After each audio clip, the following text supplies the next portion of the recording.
안녕하세요. 오면사입니다. 저는 올해 42살, 결혼 18년 차 주부입니다. 남들처럼 평범하게 연애하고 결혼하고 아이 하나를 낳고 살아왔습니다.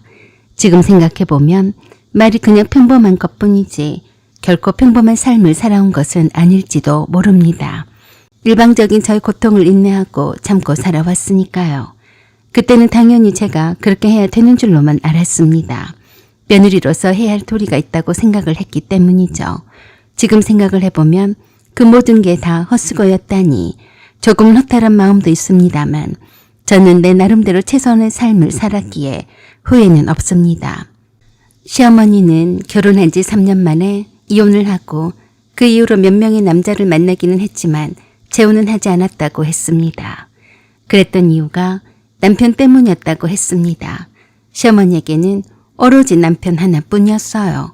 시어머니는 늘 불독 같은 일그러진 인상을 지으셨어요. 늘 불만이 가득 차고 화가 나 있는 듯한 표정이셨습니다. 사실 시어머니는 화도 잘 내셨어요. 그래서 어딜 가나 쌈꾼이셨습니다. 왜 그러시는지는 저도 잘 모르겠습니다.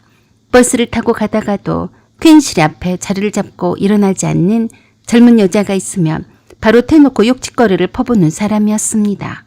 그랬으니 평범한 시어머니는 아니었어요. 제가 만일 이런 시어머니인 줄 결혼 전에 미리 알았더라면 남편과 결혼을 주저했을 겁니다. 남편은 결혼 전에 시어머니에 대해서 제게 말해준 적이 없었어요. 상견례도 남편이 마다해서 하지 않은 채 결혼식장에서 양가 부모가 얼굴을 마주했습니다. 참 특이한 경우이죠. 그때는 잘 몰랐었지만 시어머니와 남편과 모자 관계도 그리 썩 좋은 편은 아니었던 것 같았습니다. 남편이 시어머니에 대해서 애틋한 감정을 가진 것을 한 번도 본 적이 없었으니까요. 오히려 나와 시어머니를 자주 대면케 하지 않으려고 했으니까요. 시어머니한테 첫인사를 드리러 갈 때서야 좀 성격이 세다는 것과 내가 상대하기에는 조금 부담스러운 분이라는 것만 알게 된 거죠. 그때도 시어머니의 굳어있는 얼굴이 마음에 걸려서 남편에게 그랬었어요. 어머니가 우리 결혼을 반대하시는 거 아니야? 내가 마음에 안 드신가 봐. 신경 쓰지 마. 우리 엄마 얼굴이 원래 저러셔. 원래 저러시다니. 어떻게 그래? 사람 얼굴은 거짓이 없어. 마음에 있는 것이 다 얼굴에 표시가 나는 거잖아. 난 좀 어머니가 무서워. 말도 별로 없으시고 굵은 얼굴에 주름 때문인지 고생을 많이 하고 살아오신 분 같더군요. 그때 딱 한 번 뵙고 남편과 결혼식을 올렸어요. 아마도 남편이 시어머니의 성격을 잘 알기에 저와 시어머니와의 대면의 시간을 줄이기 위해서 노력을 했던 것 같아요. 결혼식을 준비하면서 특별한 요구사항도 없었고 내게 바라는 것도 없었어요. 부모 도움 없이 소박하게 치르는 결혼식이라서 말 나올 것도 없었죠. 상견례도 생략하고 결혼식장에서 양가 부모님이 만났습니다. 어떻게 결혼을 하면서 상견례도 하지 않고 결혼식 올릴 수 있었냐고요? 남편이 그러자고 하더라고요. 아마도 상견례를 했다면 저희 친정 부모님과 대판 싸웠을 겁니다. 시어머니는 말을 생각나는 그대로 하시는 분이셨거든요. 결혼 전에 내가 남편에게 시어머니가 무섭다고 하자 남편이 그랬습니다. 엄마가 고생을 많이 하고 살아서 그래. 아버지랑 일찌감치 이혼을 한 후에 사람들한테 이런저런 이유로 많이 다치고 혼자 힘으로 나 키우느라 힘들어서 그러는 거야. 어차피 우린 결혼을 하게 되면 엄마랑 함께 안 사는데 뭐가 문제야? 그러긴 한데 우리 신혼집을 왜 이렇게 어머니가 사시는 곳과 가까운 곳을 얻었어? 그건 엄마가 그렇게 하기를 원해서야. 그 정도는 아들인 내가 들어드려야지. 안 그래? 엄마가 혼자 사시는데 내가 자주 들여다봐야 하니까. 그래서 저도 고개를 끄덕거렸습니다. 오랫동안 시어머니와 남편이 서로 의지하며 살다가 갑자기 아들이 결혼을 해서 혼자 사시게 되었는데 시어머니가 얼마나 적적하시겠어요. 아들인 남편도 마음도 편치 않을 거고요. 그래서 시어머니 집과 신혼집이 가까운 곳에 있었어도 별 불만을 하지 않았습니다. 시어머니는 평소에도 성격이 까다로우셔서 다른 사람들과도 자주 부딪히곤 했던 분이었습니다. 잔소리는 기본이고 시도 때도 없이 불쑥 집에 찾아와서 이런저런 말들로 제 기분을 상하게 하곤 하셨습니다. 그때는 시어머니를 이해를 못해서 굉장히 싫어했었는데요. 지금 생각을 해보니 시어머니가 무척 외로우셔서 그러지 않았나 하는 생각도 듭니다. 그리고 늘 화난 표정이었던 것은 시어머니가 몸이 좋지 않아서 그랬던 거고요. 시어머니가 간암 판정을 받으셨거든요. 남편은 저에게 이렇게 말했습니다. 우리 엄마 주변에 도움을 주실 만한 사람이 없어. 우리밖에 없어. 당신이 힘이 들더라도 엄마 모시고 병원에 다니면 안 될까? 자기는 뭐하고 나한테 그래? 당신만 바빠? 나도 회사를 다니고 있잖아. 당신이 어머님 모시고 병원에 다녀. 아들과 함께 다니면 좋아하시지 며느리랑 다니고 싶으시겠어? 아들과 다니면 엄마가 창피하실 거야. 그게 무슨 소리야? 며느리도 있을 텐데 아들이 할 일 없이 백수나 되는 줄로 사람들이 오해할 것 아니냐. 그러니까 네가 엄마 모시고 다녀. 자식이 어머니 모시고 병원에 다니는데 누가 뭐래? 별 핑계를 다 대네. 아무튼 남편은 자기는 바쁘니까 시어머니를 모시고 병원에 다니는 것은 며느리가 해야 한다며 저에게 떠맡기다시피 했습니다. 간암 판정을 받으신 시어머니를 보호자도 없이 혼자서 병원에 다니시게 할 수는 없었어요. 처음엔 간단한 통원 치료였지만 점점 상태가 나빠졌고 결국 입원을 반복하다가 완전히 누워 계시게 되었습니다. 그때부터 저의 진짜 간병 생활이 시작됐어요. 퇴근하고 바로 병원에 갔고 주말엔 병실에서 지냈습니다. 결국 회사까지 그만뒀습니다. 6년 동안 저는 정말 제 인생을 내려놓고 살았어요. 급기야 위독하셔서 중환자실에 계실 때에는 기저귀 갈고 밥 떠먹이고 욕창 생기지 않게 몇 시간마다 자세 돌려드리고 그러면서도 남편은 한 번도 병원에 같이 와준 적이 없더군요. 저한테 다 떠맡겨 버렸습니다.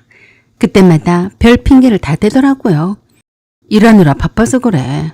그래도 우리 엄마 수발해줘서 고맙다. 딱 이 말 한마디 뿐이었습니다. 고맙다는 말만 값싸게 남기기만 했어요. 제가 아픈 날도 명절에도 아이 학부모 모임에도 시어머니를 먼저 챙겨야 했습니다. 친구들은 진짜 효부라고 했지만 저는 어쩔 수 없이 할 사람이 없으니 가는 거였어요. 그렇게 6년 동안을 시어머니의 간병 생활을 떠맡았습니다. 결국엔 세상을 떠나셨고 저는 허리 디스크와 무기력증, 우울증 진단을 받았습니다. 시어머니 장례를 마치고 겨우겨우 숨 좀 돌릴 수 있을까 싶던 어느 날 엄마에게서 전화가 왔습니다. 너희 아버지가 이상해. 아까 냉장고에 리모컨을 넣었어. 너도 좀 와서 봐라. 엄마는 친정아버지가 치매가 왔다고 단정을 지으셨어요. 제 앞에서도 아버지는 제 이름을 누구라고 기억해내지 못하시고 한참을 헤매셨습니다. 지갑을 베개 속에 숨기고 찾지 못해 온 집안을 뒤집는 날도 있었습니다. 결국 병원에 가니 치매 초기 진단을 받았습니다. 엄마 혼자선 도저히 돌볼 수 없었기에 저는 당연하게 친정 부모님을 우리 집으로 모셨어요. 친정엄마가 무릎 관절도 안 좋아서 집안일도 제대로 못하시는 상태였고 당뇨까지 있어서 고혈압 약도 드시고 계신 상태였어요. 하루 종일 치매인 아버지를 돌볼 수가 없는 노릇이었습니다. 한시가 급한 터라 미처 남편에게 의논도 하지 않은 채 바로 집으로 모시고 왔습니다. 저는 그게 당연한 일이라 생각했습니다. 그런데 남편은 전혀 다른 태도를 보이더군요. 당신 왜 그래? 뭐가? 당신이 왜 장인어른과 장모님을 이쪽으로 모시고 오냔 말이야. 당신이 생각이란 게 있는 사람이야? 당신이 당연히 허락을 해줄 줄 알았어. 그럼 불안하게 치매인 친정아버지를 두고 오란 말이야? 엄마도 몸이 안 좋아서 아버지를 돌볼 수가 없는데? 남편은 내 말은 건성으로 듣고서 코를 킁킁거리며 그랬습니다. 아니, 이게 무슨 냄새야? 당신 아버지 또 바지에 오줌 싼 거 아니야? 우리 집에 노인 냄새가 진동하잖아. 이거 어쩔 거야? 난 이렇게는 못 살아. 당신이 미친 거 아니야? 저렇게 냄새나는 노인네를 둘씩이나 어쩌자고 모시고 왔냔 말이야. 그래서 내가 화들짝 놀라면서 남편에게 입틀막을 하면서 그랬어요. 당신 소리 낮추지 못해요? 우리 아버지랑 엄마가 다 듣겠어. 지금 그게 문제야? 어떻게 대소변도 제대로 못 가누는 노인네를 우리 집에 들이냔 말이야. 이게 사는 집 집구석이 맞아? 당신 지금 말 다 했어요? 그래, 다 했다. 어쩔 거야? 누가 당신 마음대로 내 집에 장모님이랑 장인어른 모시고 오라고 했어? 여기가 요양원인 줄 알아? 당장에 모시고 나가. 나는 이렇게는 못 살아. 알았어? 저는 너무 충격이었습니다. 아무리 싫어도 그렇지. 어떻게 우리 엄마와 아버지가 타듣게 큰 소리로 저렇게 말할 수가 있는지 인간이 아니더라고요. 제가 화가 나서 남편에게 그랬습니다. 내가 6년 동안 당신 어머니를 병수반했을 땐 당신 아무 말도 안 했잖아. 기저귀를 갈고 목욕을 시키고 어머니한테서 가진 욕도 들어가면서 참고 병간호를 했어. 내가 그때 어머니 대소변을 받아낼 때는 냄새가 안 난 줄 알았어? 네 엄마 똥오줌은 향긋한 줄 알았냐? 뭐야? 우리 엄마가 뭐 얼마나 대소변을 못 가렸다고 그래? 억지 소리는 하지 마라. 그래? 네가 어머니 병간호를 해봤어야 알지. 내가 네 엄마 대소변을 다 받아내고 씻기고 할 때 너는 그 시간에 편안히 집에서 TV 보고 밥이나 처먹었지? 그러니까 모르지 이 나쁜 자식아. 웃기지 마. 우리 엄마는 치매가 걸린 게 아니었잖아. 그리고 병원에서 간호사가 다 간호해줬지. 당신이 뭐 얼마나 했다고 생색이야? 정말 꼴사납네. 암환자랑 치매 노인이랑 같아. 아무튼 난 저 꼴은 절대로 못 보니까 당장에 모시고 나가. 알았어? 아니 그렇게는 못해. 내가 네 엄마를 병간호를 했듯이 너도 친정아버지 치매 간병을 해야지. 그래야 공평하지 않겠어? 뭐야? 나보고 장인어른 치매 간병을 하라고? 내가 환장하겠네. 난 죽어도 못하니까 바라지도 마라. 알았어?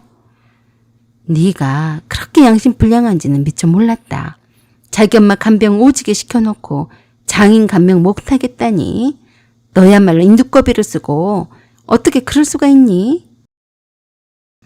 정말 계속해서 이럴 거야? 저 냄새 좀 어떻게 해봐.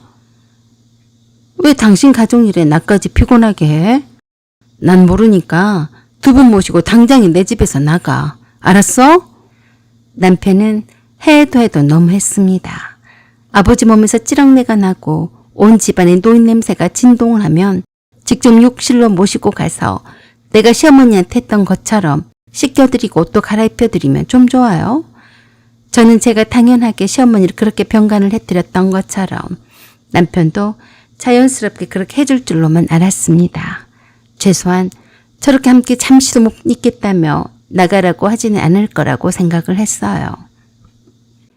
남편에 대한 실망은 말도 못했습니다. 인간이라면 그러면 안 되는 것이지요. 친정엄마가 나와 남편이 다투는 소리를 들으셨는지 아버지를 욕실로 데리고 가서 씻기고 계셨습니다. 제가 남편에게 조용히 말했어요. 당신 어머니 간병할 때 난 토할 것 같아도 기저귀 갈았어. 그런데 지금 내 아버지는 냄새난다고 사람 취급도 안 해? 남편은 웃으며 말했습니다. 그건 네가 좋아서 한 거잖아. 난 시킨 적도 없어. 라고 억지소리를 해댔습니다. 5만 가지 정이 싹 다 떨어졌습니다. 그 순간 저는 모든 걸 정리하기로 마음먹었습니다. 친정 부모님이 남편에게 이런 푸대접을 받아가면서 함께 살 수는 없었어요. 그날 밤 아버지를 모시고 친정으로 갔습니다. 그리고 다음 날 변호사 사무실에 예약을 잡았어요. 변호사는 말했습니다. 6년간 간병하셨던 기록이 있다면 이혼 소송이 충분히 유리합니다. 그리고 치매 아버지를 돌보는 걸 이유로 한 차별적 언행도 정리해 두세요. 저는 그동안의 진료 기록, 간병 일지, 병원 주차 기록, 기저귀 영수증까지 다 모았습니다. 사진, 문자, 통화 녹음 다 준비했죠. 이혼 소송은 아주 빨리 진행이 되었습니다. 남편은 당황했지만 법원은 제 손을 들어줬어요. 6년의 무급 간병, 희생, 정신적 고통, 거기에 더해서 친정아버지를 피한 언행까지, 그리고 내 아들의 양육권도 제가 가지게 되었어요. 결국 남편은 위자료와 함께 재산 일부를 분할하고 집을 나갔습니다. 남편은 마지막에 이렇게 말했습니다. 그깟 치매 걸린 노인 때문에 가정을 버리냐? 저는 조용히 말했어요. 그깟 치매 걸린 노인 때문이라고 했니? 내가 네 엄마를 6년 동안이나 간병한 것도 내 헛수고였냐? 네가 그렇게 배은망덕하게 남은 인생을 잘 살아봐라. 받은 대로 돌려받을 것이다. 두고 봐. 그렇게 저는 18년의 결혼 생활에 마침표를 찍었습니다. 그 후 서너 달이 지난 어느 날이었습니다. 제 말이 씨가 되었는지 어쨌는지 갑자기 병원에서 제게 연락이 왔습니다. 김충식 씨, 보호자분 되시죠? 네? 아닌데요. 왜요? 네, 여기는 병원인데요. 김충식 씨가 입원해 있는데요. 보호자분 연락처라고 가르쳐 주셔서요. 무슨 일인데요? 간이 안 좋아서 입원을 했어요. 수술을 해야 하는데 한번 오시겠어요? 그래서 궁금해서 한번 찾아갔어요. 그랬더니 이혼한 전 남편이 나를 반기며 웃더라고요. 당신이 올 줄 알았어. 나한테 당신밖에 없잖아. 부탁이야. 내 옆에 있어줘. 아무래도 내가 엄마를 닮아서 간이 안 좋은가 봐. 간 이식 수술을 받아야 한대. 그래서 내가 전 남편에게 그랬습니다. 미안하지만 그깟 간이 나쁜 것 때문에 이미 이혼한 나를 팔고 다니지는 말아라. 그 말 해주려고 왔어. 다시는 병원에서 연락이 오게 하지 마. 알았어? 수술 잘하길 바랄게. 라고 하고 나와버렸습니다. 이미 떠난 버스였어요. 이미 이혼한 사이에 아쉽게 되니까 내게 연락을 하다니 참 웃긴 짬뽕이 아닌가요? 그러게 내가 잘할 때 잘했어야지. 난 너한테 이만큼도 남은 정이 없단다. 비록 내 아들의 아빠이긴 하지만 너랑 정이 떨어진 마당에 내가 네 간병을 하다니 그게 말이 됐니? 지금은 친정엄마와 함께 아버지를 돌보고 있습니다. 주간 보호센터도 이용하고 국가에서 주는 간병지원금도 신청했습니다. 주일에 간병일을 쓰면서 저는 다시 재취업을 준비 중입니다. 아버지는 가끔 제 이름을 헷갈리지만 제 얼굴을 보면 항상 웃으세요. 그리고 저는 그 웃음을 볼 수 있다는 것만으로도 이 삶이 후회되지 않습니다. 사연은 여기까지입니다. 구독과 좋아요, 알림 설정 부탁드려요. 감사합니다.